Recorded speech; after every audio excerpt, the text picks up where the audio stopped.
This is Lucy. No. Hey, everybody. Brooks with Email and Coffee. I'm talking today with Gerald and John Tedesco. We're going to have New York accents galore. Enjoy them. Guys, tell us a little bit about yourselves. Sure. We're actually, I don't know if you can tell from the imaging you see there, but we're twin brothers.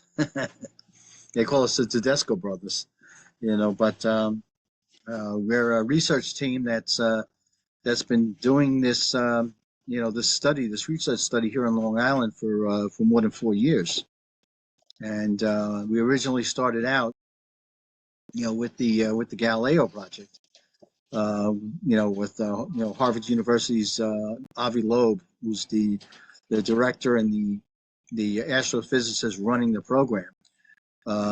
We still are affiliates with them, but we've gone on our own direction, and we do our own independent research at this point, which we've pretty much developed a name for ourselves as far as how we're going about the study, the type of equipment that we're using, the fact that it's a mobile laboratory.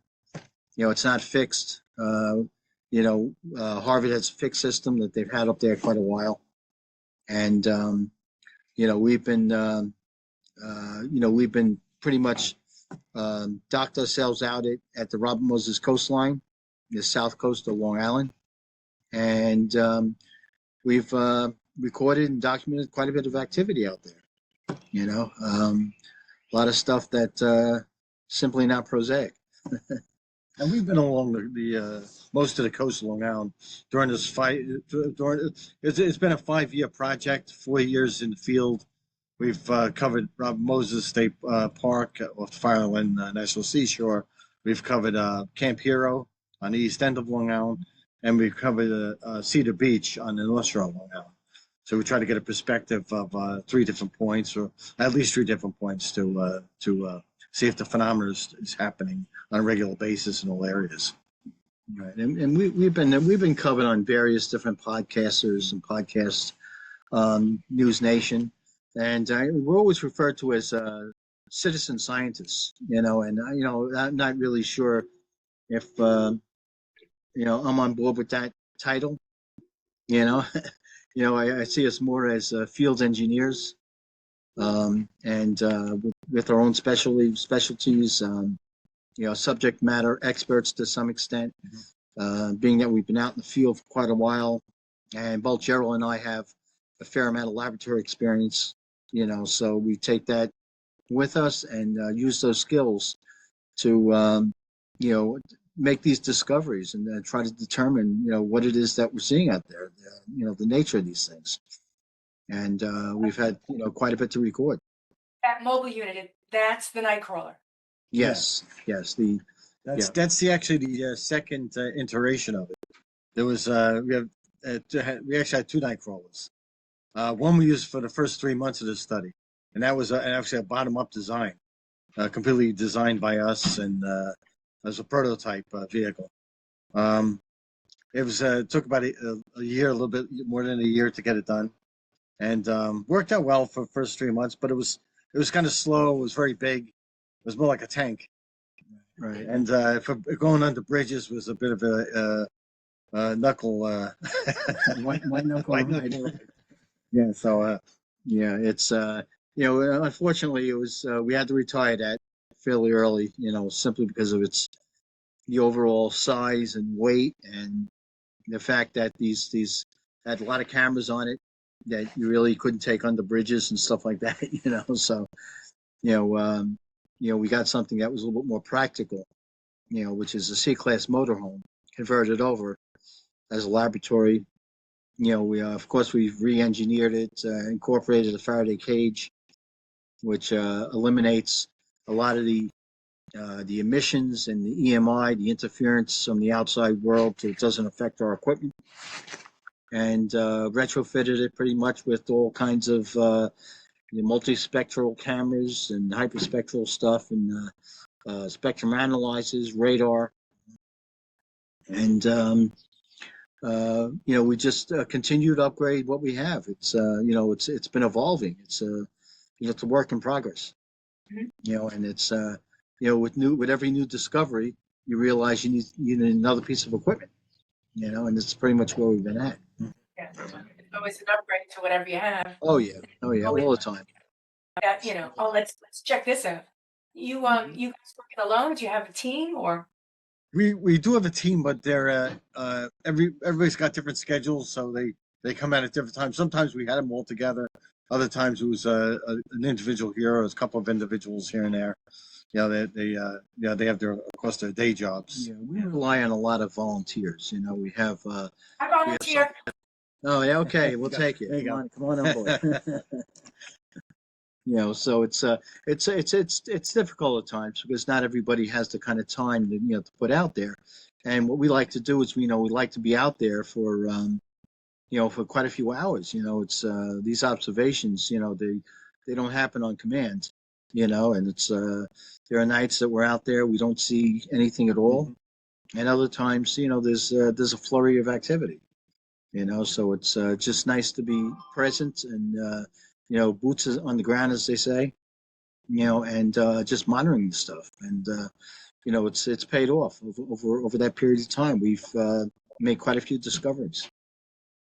So you're compiling this data, Yes. and for how is the data for the past 4 years, or is it? It's for the entire time we've been out there for the past 4 years. Right. We put some of the data a lot of the data went to a book. We published a book first, and then we had published a scientific paper on the study. Actually, two of them, and it was followed up by a second paper, which was an analysis of some of the data we had from the first study. Okay. Right. And these are the peer reviewed that everybody talks about. Yes, all peer reviewed. Yep. Yeah. So what is the review talking about? Like, what are they saying you're seeing? What is the discussion, the scuttlebutt? That's the $1 million question. Is the findings? Our findings are that these aren't prosaic objects that we're seeing. It's something else. What they are is still a mystery, and we're trying to expand the study so we can define it down on exactly what these things are. Mm-hmm. Right. And, so when you wait, I'm sorry. Go ahead. No, go ahead. Yeah. I was going to say, when you see them, is it more along the lines that your equipment's picking them up, or you see them and your equipment's picking them up? How does this work? It's a combination of everything. There are times that we'll see something, our equipment will verify it. We'll be able to verify it on our equipment. Other times we'll see these abnormalities on our instrumentation, and then we'll see the observations. Sometimes we don't. Sometimes we'll just see the observation and nothing, doesn't really correlate so much on the instrumentation. And that's happened a number of times, even with the radar systems. We'll have an object out there. We may not have an ADS-B track on. So now it would automatically become suspect. And, we'll look on our radar as well. And we have no active targets on our radar. So it's, why that is I think at this point is anybody's guess. Apparently they're not responding in a classical way, a typical way that that affects the environment. In a way that can be monitored by radar or some of the camera systems. And we discovered that some of these objects, you might see in the visible spectrum with your eyeballs, and other times they'll change their signature. They'll end up in the infrared or possibly the ultraviolet. Mm-hmm. And we have been able to monitor this stuff through multiple camera systems, multiple detection systems, because they do have a habit of jumping from one to the other. And you have this elaborate spectrum of data that shifts back and forth. So we call it signature management. Yeah, our initial impression is that that these objects are able to change their spectral signatures, so they can be visible at some moments and not visible in other moments, but be visible in other ranges of the electromagnetic spectrum, like in the infrared or maybe in the ultraviolet. The other thing is, so many times they're intermittent on radar. Sometimes you could track them, but most of the time they're intermittent on radar, or they're possibly able to evade radar. And other times you have actually they appear to be jamming the radar. Yes. And this may be it could be due to its surface structure. There could be deflecting radar waves. It could be due to a field effect around them, what we believe may be a gravitational lensing that's distorting the radar signal or causing a false propagation. Right, and that's what we suspect at this point, is that there is some kind of gravitational lensing taking place, simply because of the the way they're presenting themselves, the way they're affecting the electromagnetic spectrum, from visible light to radio waves. We'll see these interesting anomalies. Where visible light would have chromatic changes to it. And you'll see red shifting and blue shifting, and depending on the way the objects are rotating or transitioning, where it might red shift in one direction and blue shift in the other. So these are the kind of things that we've found that very unusual. In other cases, where we'll monitor the visible spectrum, and we'll see some anomaly or some oddity to the radio waves, the radar in general, the way the radar is picking it up, where sometimes we'll have long delay echoes, where these radio waves are coming back late or sometimes early, which is something. This is something you would expect around some kind of a gravitational lens, or a field of some sort, but it seems to affect the whole electromagnetic spectrum, so it's these are the kind of things that have drawn into question.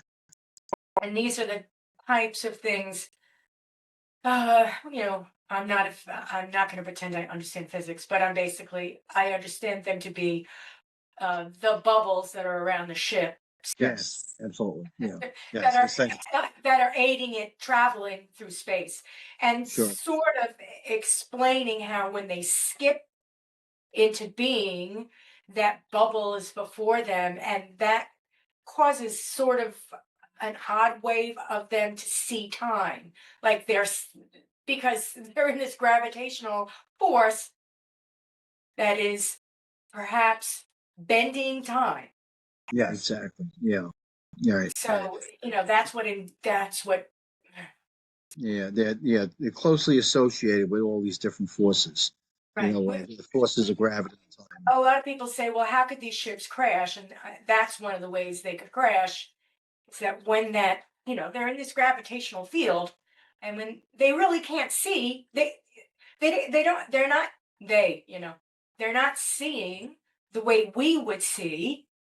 So they're not like, oh, there's land down there, there's water. They're not really seeing what we could prosaically explain as land. So occasionally, close to land, and they're in that gravitational bubble, things can get away from them, and as advanced as they are, they could crash. Right. That's the possibility. That's sure, all possibilities. Of course, the other. I'm sorry. I was going to say, are you seeing these? To explain to people, Long Island is east-west, but obviously it's north-south. East-west is very long. That's hence the Long Island of it. Yeah, These along the Atlantic, traveling east-west, or are they coming from the Atlantic and going over Long Island landward? We noticed some more towards they loiter along the coastlines, but they do tend to. We have seen some of these objects go over land, hover over land, maybe pass over. Right.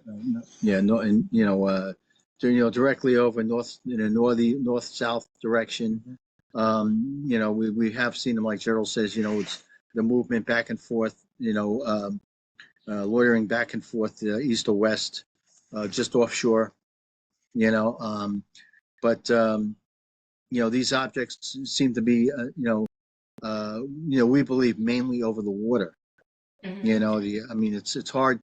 The island is so narrow that we really can't tell whether or not it's actually over the island or it's over the sound or the ocean. Yeah, it could be. I mean, you could have a high incidence of misperception because the island is thin, it's long and thin, and what people may be seeing without a radar, you can't tell exactly where it is if it is actually over land or maybe it's just off the coast, and you can't gauge distance. So it becomes more difficult that way unless you have a radar looking at it like we do. There's a That's it. trench. There's a trench Yes. out of the Atlantic Mm-hmm. Yeah, I where believe so. it goes Trench. down. The Yes. Hudson. It goes down, and I don't know how deep, but it goes down deep. Right. Yeah. Deeper than along the coast. So there, I know because my husband used to fish there all the time, and he would Okay. say, I'm going out to the trench, or I think that he used to call it the wrecks. So because there are wrecks out there too. Oh yeah. Yeah. Um, Yeah. It's and that's not all that far from where we are. I mean, A little over 100 miles. yeah. I mean, it's anywhere between 75 and 100 miles off the southern coast. It's this is a a very deep area of water. Yeah. And no, go ahead, Joe. Our thought is because we're seeing them in that direction towards the trench, where when some of these objects seem to come in. Our thought is, or at least a possible hypothesis is that that would actually make a nice hiding spot if you were an object that was being was a submersible type of object that was actually its point of origin was under the in the oceans. Right. Well, what we're trying to do is we're also looking for funding, and there's a possibility of potential funding. If we do get funded, what we're planning on doing is extending this into a phase 3 study, more of a maritime study, expanding the land operations and then into the more maritime operation, using a boat retrofitted with equipment. And actually, our intention is to go out move along the coastline, but also go out to the trench and do some surveys out there. Right. I mean, we've got New Jersey, and there's quite a lot to be said for if there are any of this phenomenon going on, what they're doing out there. Yes. I don't know, I don't know exactly about the drones and all that, but obviously there's a lot going on in New Jersey. There's a lot going on Long Island. Yes. So, and Long Island is a gateway into New York. Yes. Mm-hmm. And, I don't know if are there any bases on Long Island? Is there any? I know there's rice pattern. There's a lot going on in New Jersey. Yeah, I mean there was a Picatinny. Picatinny Arsenal over there in New Jersey. Yeah, several bases out there. I don't know about Long Island. I don't know. But, I moved this, of course, the decommissioned base, Camp Hero. Mount Montauk. But I don't believe there was any other. Plum Island. Plum Island, exactly. Facility. Research, yep. With its own history. Mm-hmm. Yes, that's a whole totally different conversation. Yes. Yeah. So let's see now. So what did you had an affiliation, like you said, with Galileo? What were you doing with them when you were working on a project with them? We were brought on initially. It was first starting up. Avi Loeb took an interest in the UAP phenomena. He was first interested in interstellar objects, and then when the pilots came forward talking about the UAPs, and that was the news networks were covering that. Avi had stepped in. I think it was like July 2021 that Avi stepped up and wanted to also focus on UAP, and he was trying to come up with a methodology to investigate and study UAPs. We had already established a potential methodology, we were building. We were in the middle of building our RV and getting it. Actually, we were almost getting it finished, and we had developed initial steps to look at this phenomena. Besides looking at other phenomena, but to focus on anomalous aerial phenomena. We had talked about. I reached out to him, and we had talked about. Our intention was to use sensor systems, multi-spectral cameras, hyperspectral cameras, radar, Geiger counters, spectrum analyzers, so we can get a full data picture of these objects. He found it intriguing and very interesting, and it provided him a direction. So he brought us on as a research affiliates with the Geiger. And what we did is we offered our engineering expertise and supplied that to the Harvard's Galileo. So that was the sort of a stepping off point for you to realize a lot of those methodologies to continue doing what you're doing. Right, Yes. exactly, yeah. And they end up focusing on a fixed platform. We, of course, will focus on a mobile platform. So we stuck with, but we had two different paths. Yeah, exactly. Yeah. Right. What do you think about three-eyed atlas? That's we were just looking at some of the data this morning. Very interesting. Very interesting. A lot of anomalies with that object. Right. It's really uncertain if it is a comet or something quite different. Yeah, and it's and every day it's changing. I mean, it's unfortunately we're getting kind of a little bit of silence from NASA, and not quite sure why. Does not exist. Sorry. It's kind of strange. I claim it's part of the shutdown. Shutdown, but I don't know. This is something as important as this, and you can see a lot of amateur astronomers stepping up and giving some information and some of the things that they're discovering. But quite recently, of course, Japan and Japanese space industry, and also a little bit from the UK. But there definitely seems to be some kind of a silence over it, and why I don't quite understand. Of course, Avi Loeb has been very outspoken about it.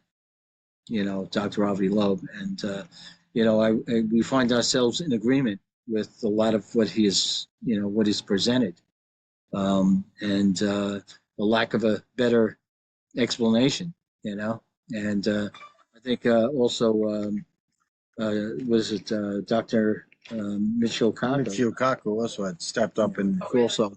Okay.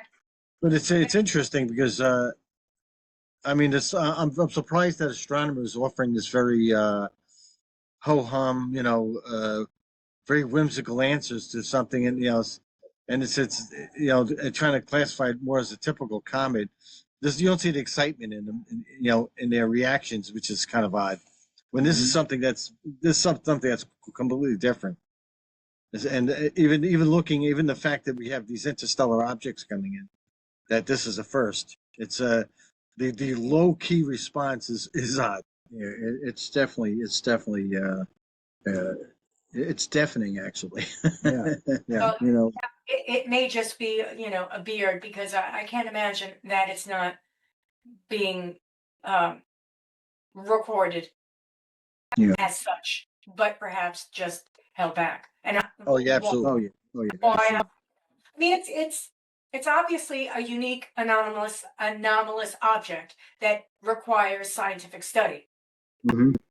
If Halley's Comet comes in, it's a big deal. It's on the news. Everybody wants to talk about it. Sure. Why are we not talking about this? Or why are we not allowed to talk about this? Yeah, it's surprising. I remember the days when you had a comet hit Jupiter, and that was big news, or if you had anything with the space program was huge. Shoemaker-Levy, right? The comet Shoemaker-Levy, but it's you always saw national reporting on it. Now you don't see anything, which is it's strange. So if something is big, it's kind of strange. Yeah. Especially something as large as 3I Alice. So, and other interstellar objects that seem to be accompanying it for some reason. I've heard as many as 7 different comets that were named that seem to have followed it, down this path, and Our some other, galactic. some others being documented as well. That's no, it's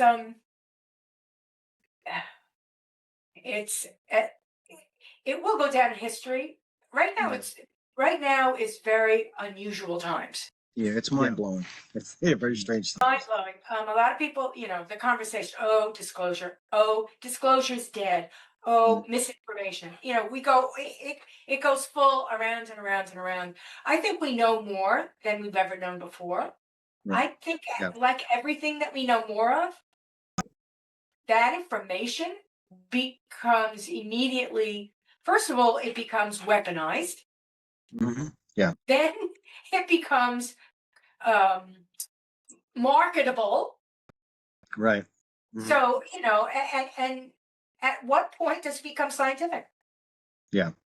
Right. It's I think the biggest thing is, it's got to be taken seriously by certain communities. Unfortunately, there was so many other things going on in the world right now, especially this country, and I think it's taken the focus off a lot of this stuff. Yeah. Yeah. And I think with purpose. Yeah. With purpose. Could be. Unfortunately, I think it's with Yeah. purpose. I think there's a reason. Mhm. And that's what, we can go down at least 5 conspiracy holes Mhm. over there. But I mean, it's better to,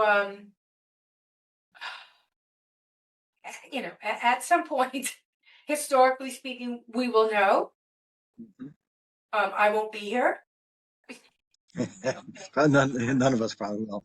I don't think I'll be here. And I hope it's a happy ending.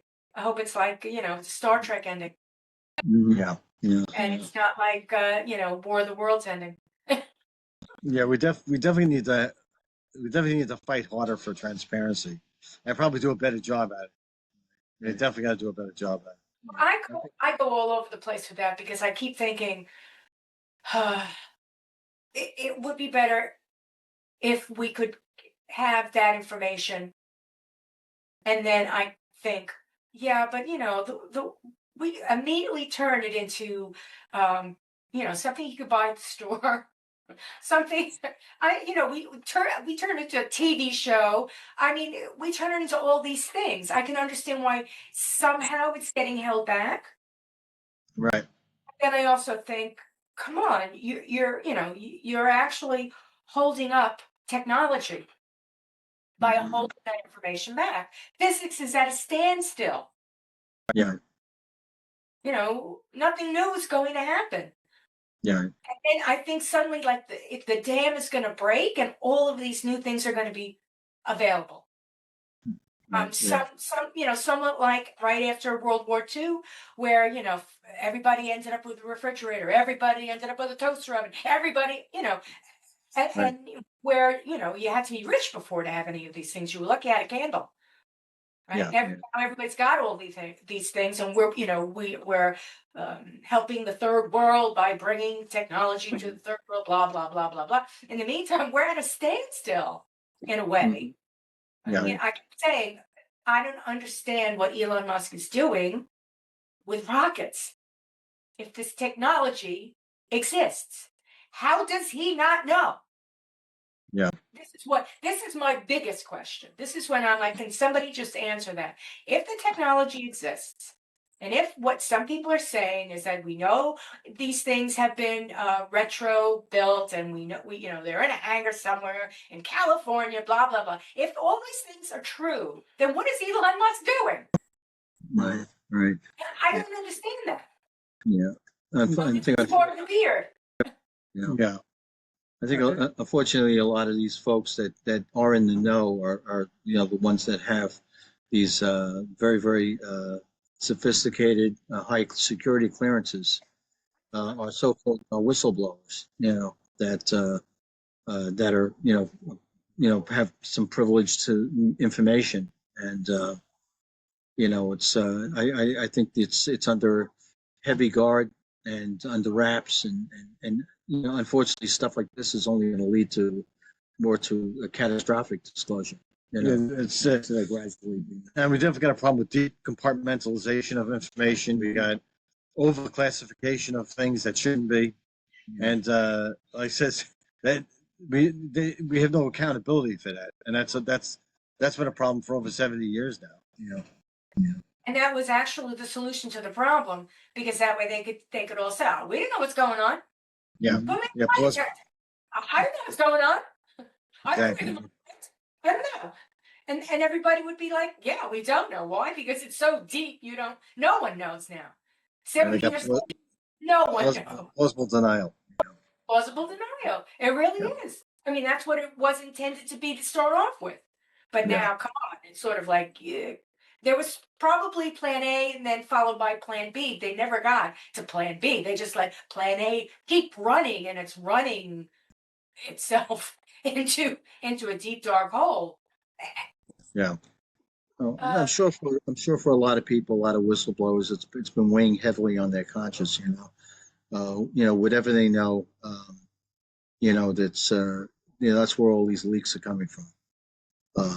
Again, it's what congressionally, what are we going to do to provide, some kind of security for these people that that do have these secrets and do know what's going on. And it needs to be shared with the public, and so we really need to know, I mean, especially if we're sitting on something that is about to blow.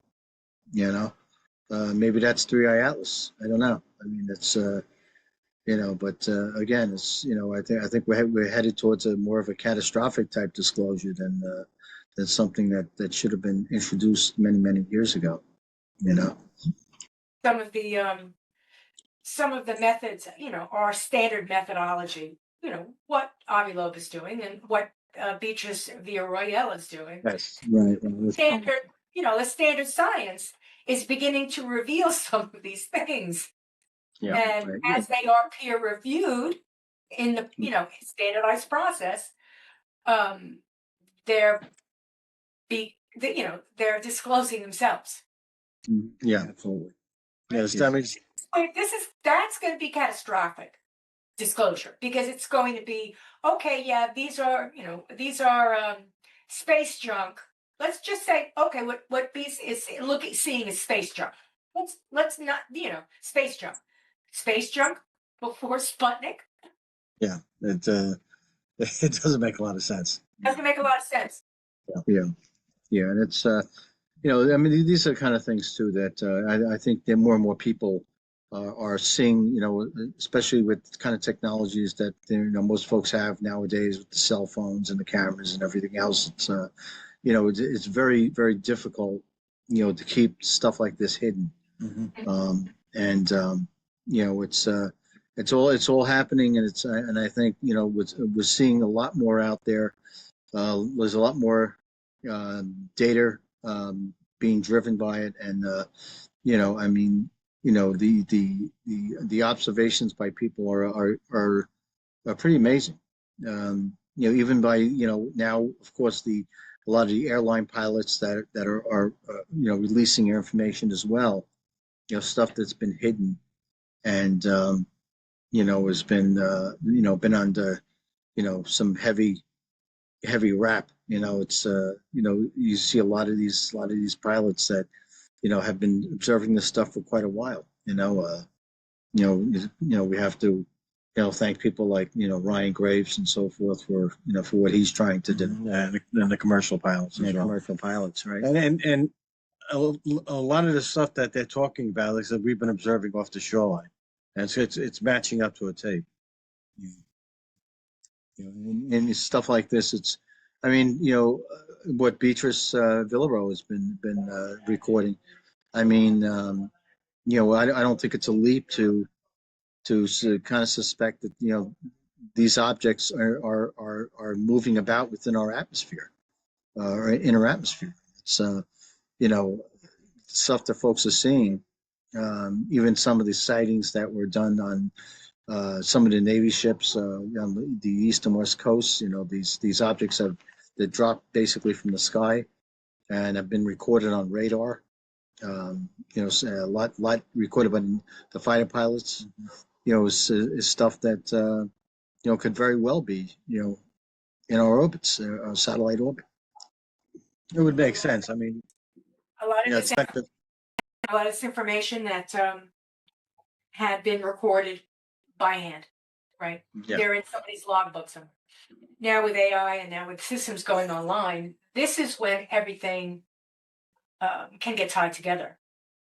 Yeah. So that AI can actually, with its own memory and its ability to sort, you know, scan through things. Something that I have Anthropic, and I just got an email. Claude can remember. I'm like, oh, thank God, Claude can remember, because I would have conversations with Claude, and then I'd come back and want to continue the conversation, and the system would say, this thread is too long. Begin another, and I'd begin another, and Claude would have no concept of what we were talking about, and I would say, Claude, you can't remember? No. Can you copy and paste? Well, now Claude can go back to other threads and remember. So that means I've got a $20 subscription to a little, you know, AI platform. Hello, big AI platform. It's going to be able to scan a lot of data. And Oh, yeah. that's what Beatrice was saying, was that through AI, she's got hundreds and thousands of anomalies that needs to be scanned and, you know, put together and some sort of report so that they can apply more research to it, or at least be able to begin to look at trends, because that's what, Yeah. you know, it's Yep. repeatable. Obviously, that's part of the science experiment. So with the advent of AI, all of these things, the pilots, whether they're naval, they're, you know, airline, commercial, or Navy, you know, any of these, all of these reports, even your data, goes online. Yeah, absolutely. And you know, it can get scanned and come back and say, here's the information, which matches with this information, which matches with this information. Here we go. And that's going to be disclosure. Yeah. And, you know, we're not that far away from that. We're not that far No, away from that. Right. You know, no, and that data is, like you said, that data is available. right. It's now online. Our data is much of our data is online. You know, and of course we have instrumented data points that they can look at. You know, data sets. And then you have organizations like Enigma, you know, which has been have been documenting,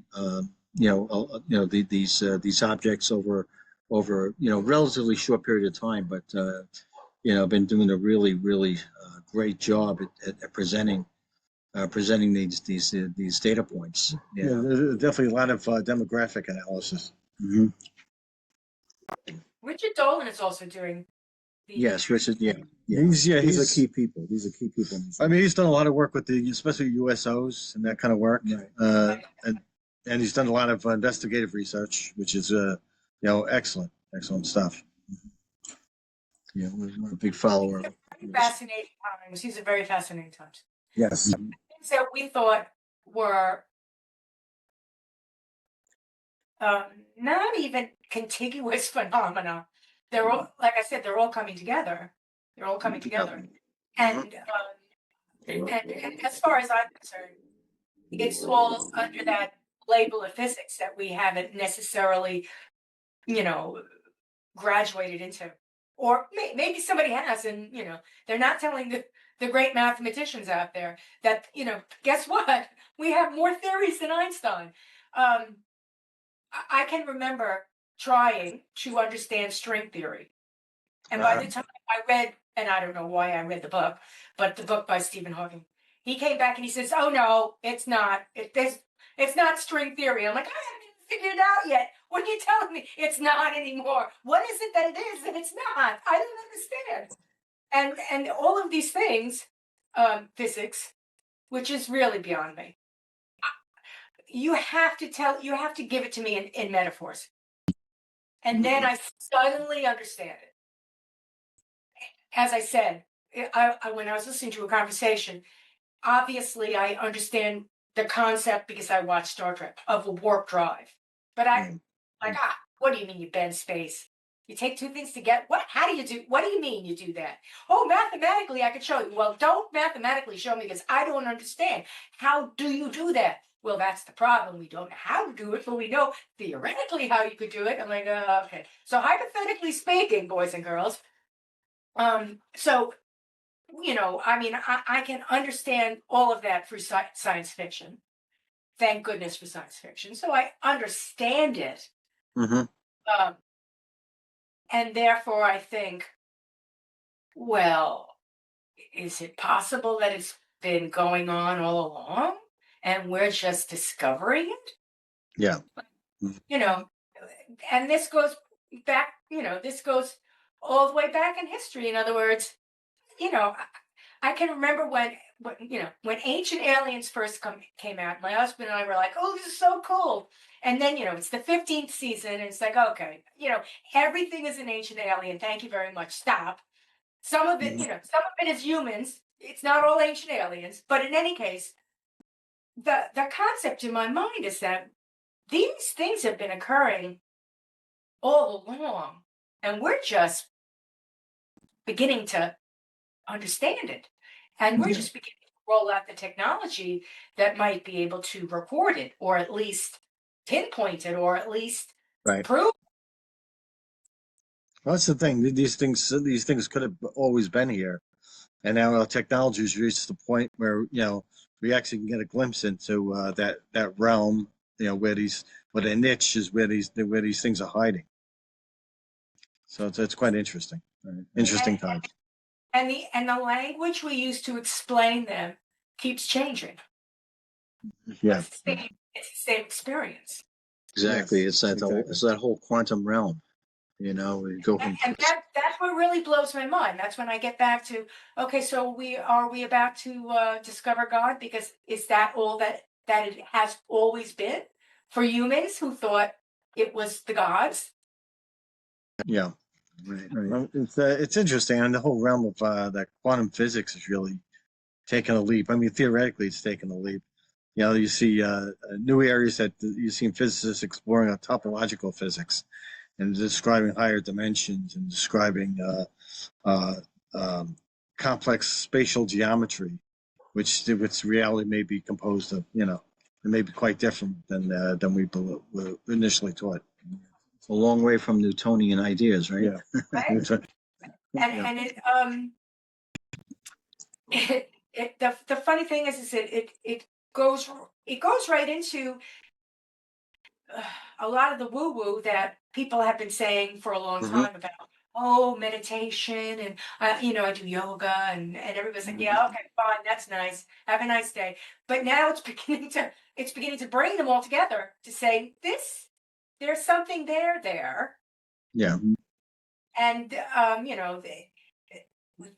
that high strangeness that we might have said, we might have called, oh, crazy Aunt Flo, who sees ghosts at night, she's not so crazy. Yeah. Yeah. Well, we're discovering that all these realms are truly are connected. Might be an overlap. Yeah, certainly might be an overlap, and what people describe as ghosts, or what some people describe as ETs, might be all the same thing, or something. Interdimensional, as they I think they coined the term now.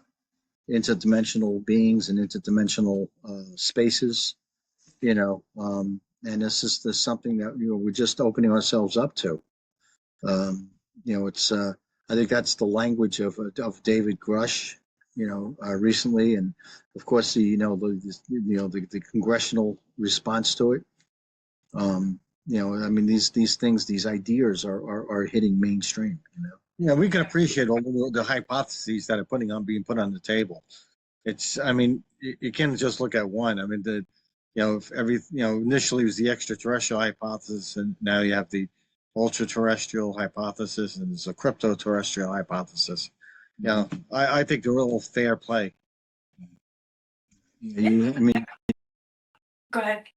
You have to look at the culmination of everything. You Yeah. know, it's and then if you realize that it's not a big leap between any two ideas. You know.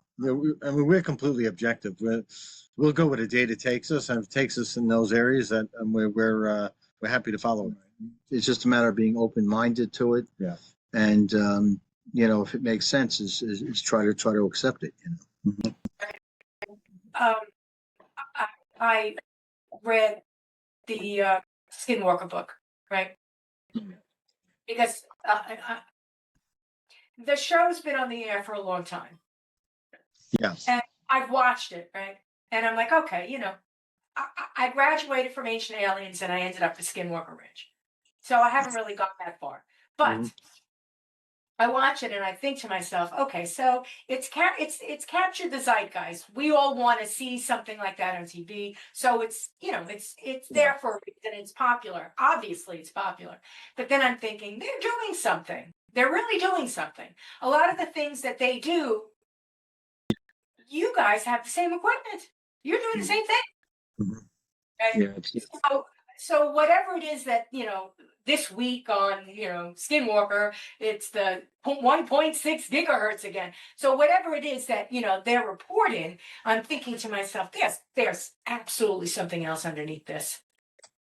And as I was reading the book, and they made a point of talking about the Hitchhiker effect, and I'm thinking, why are they trying to scare people away from this? Is there something that happens to these people, or are they scaring people away from the property? And I don't know. I don't know the answer to this. I sort of use Skinwalker Ranch as like an epitome of or an example of what, you know, the science could be, or at least how they're presenting that to us. Because I really think it's a little bit of misinformation, but it's a little bit of disclosure at the same time. That's interesting. With the hitchhiker effect. I mean, we can certainly attest to that. I mean, it appears to be there appears to be some kind of hitchhiker effect with these things.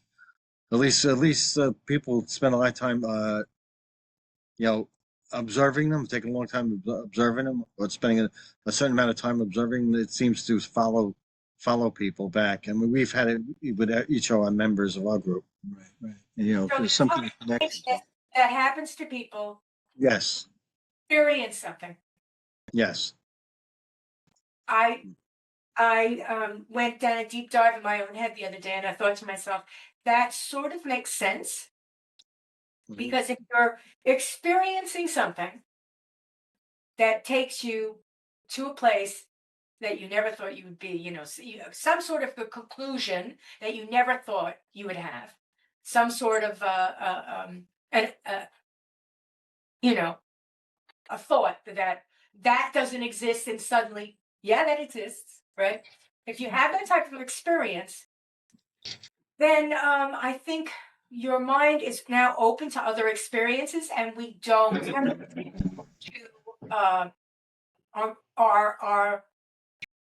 our language, our words, and our cultural experience don't have ways of translating.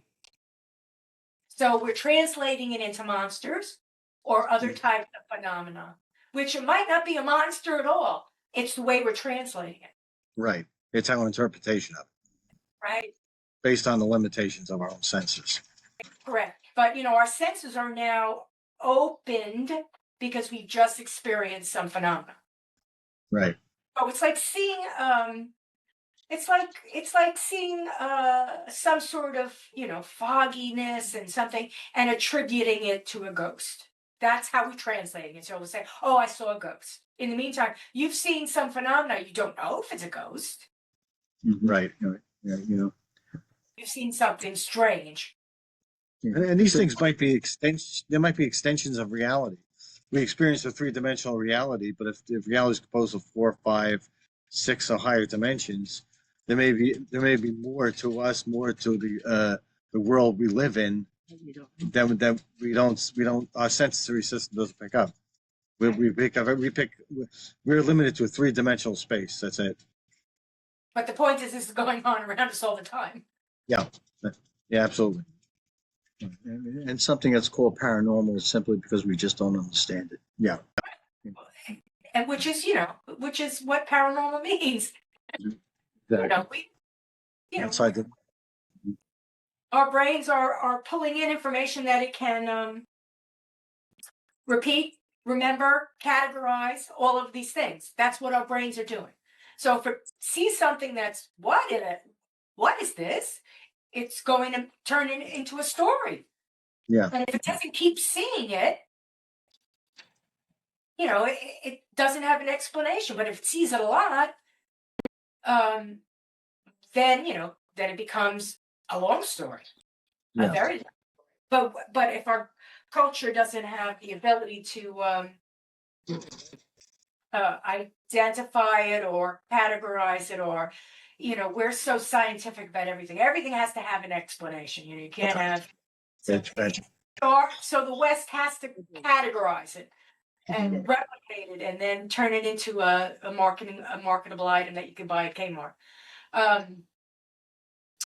So what other cultures might accept, the West doesn't accept too well. But I think that's changing. Yeah, the West has been lagging in that area.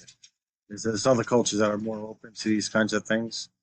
I remember as a kid, I read up on something proposed was called a filter theory, and it talked about of course, the human body, human perception, human sensory system being had to have its limitations, and of course, it filters reality into a construct that we can understand or we can interact with. And we can change that construct by giving it a word or allowing the experience and not making that experience taboo, whereby other cultures accept that experience. They may not necessarily, they may have a word for it, they may not. I mean, a lot of the coming of age experiences that other cultures have that we don't have anymore. We don't, we turn it into a marketable party where everybody comes to get gifts. Other cultures, deal with that coming of age differently. And it's somewhat of a quest. And, when the youth comes back, they come back with a story. Right? A story. Exactly. So, how can people find what you're doing online or get involved in what you guys are doing? We have a website. It's called Nightcrawler EyeInTheSky.org. And they can look it up. We have a website dedicated to the work we do and our research. The other thing is we have a Facebook website called Nightcrawler, and they can check that out as well. Good. I'll put that in the notes below. Good. So when I volunteer before, I'm serious. So we could continue that conversation at another time. And I'm on Long Island. I'm on the South Shore. I'm just a little bit away from the Robert Moses Bridge. So There you go. Well, we've welcomed quite a few guests out there.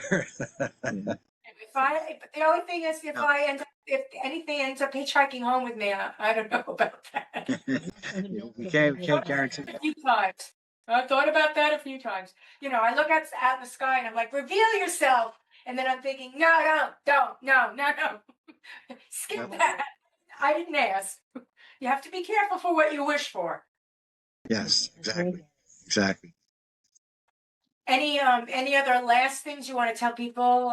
Anything going on? Share anything? Yes. Well, I mean, they can purchase our book. Our book's out there, Nightcrawler, Eye in the Sky. This our complete study up to this point is in the book. It talks about how we got involved in it, our early steps.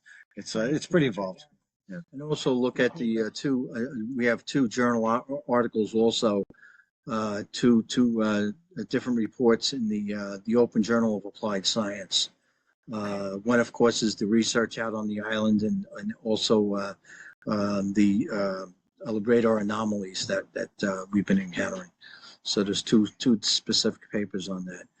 We're also sure, absolutely. We're also featured in MIT just featured us in their technology review journal, and there's a big article on that. It's called the Drone Brothers.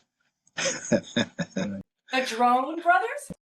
Yeah, because we've been on the front end of this, looking at the mystery drones.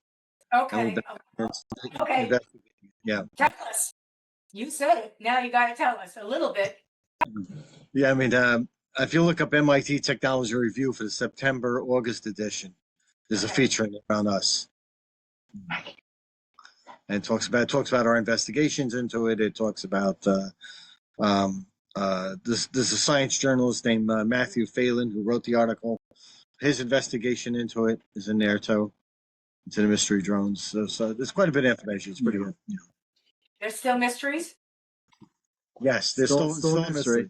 And And actually, there's an uptick in these mystery drones. They seem to pop up in a September, November timeframe and last a few weeks, or or maybe a month or so. But So right now, all over Europe. yes, they're all over Europe, and we've been seeing some of them out ourselves again. we've documented quite a few already. Yeah. They're coming from the Kuiper Belt. Oh, I don't know. But, keep your eyes to the sky. Yeah, definitely. Yeah. Well, I really appreciate you guys coming on and giving us some information and inviting me to help out. Inviting me to help things out. Absolutely. Absolutely. Come on out. Yeah, I'll we're be in we're, touch, we're for welcome. sure. All right, thank you. Can, Thanks for can Tasha come?